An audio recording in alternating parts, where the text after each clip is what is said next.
দেখো এখানে কাল যেহেতু সরস্বতী পুজো, তা ওই জন্য ফুলগুলো সব ধুয়ে মানে এখানে রোদে শুকোতে দিয়েছি। ধোয়া হয়, তো কাল পুজো উপলক্ষে ভাবলাম চলো আজকে আর একবার ধুয়ে দিই, সময়ও ছিল। তো সমস্ত ফুলগুলো সব শ্যাম্পু দিয়ে ধুয়ে দিয়েছি। এই যে সানফ্লাওয়ার, ওই সমস্ত ফুলদানি সব সমেত আজকে একেবারে পরিষ্কার করেছি আর একবার, কাল সরস্বতী পুজো উপলক্ষে। তো এখানে সব রোদে দিয়েছি শুকোতে। আর ভীষণ ভালো লাগে ফুল, মানে একটা আলাদা সুন্দর, আলাদা সৌন্দর্য। হ্যাঁ দেখো নিচে ওই ফুলটা পড়ে গেল হলুদ রঙের। আর এই কালারটা না এত ভালো লাগে আমার, ভীষণ ভালো লাগে। এই পার্পেল বলে খুব সম্ভবত এই কালারটা, খুব সুন্দর, বেশ ভালো লাগে আমার। তো এই যে ফুলদানি সমেত সব ধুয়ে দিয়ে করে পরিষ্কার করেছি।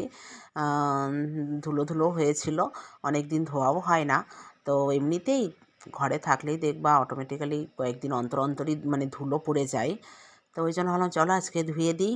কোনো একটা অকেশান, পুজো পার্বণ বা কোনো একটা অকেশান বাড়িতে আসলে তখন আর একটু সাফ সাফাই বেশি করা হয়। তো ওই জন্য আজকে সব ধুয়ে দিয়েছিলাম ফুলগুলো।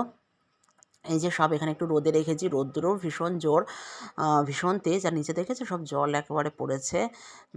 সব একেবারে সুন্দর করে ক্লিন করেছি। তা করতে করতে এখানে আজকে মনে হয় বিয়ের ডেট আছে নিশ্চয়ই, যে সব জল ভরতে আসছে। নদীর পাশে বাড়ি হওয়াতে এই একটা জিনিস খুব দেখতে পাই সবাই। আর এখন তো জল ভরার অনেক বছর ধরে চলছে, সব হলুদ ড্রেস, এই যে সবাই জল ভরতে আসছিল। তো সেটা একটু দেখছিলাম। তো চলো এই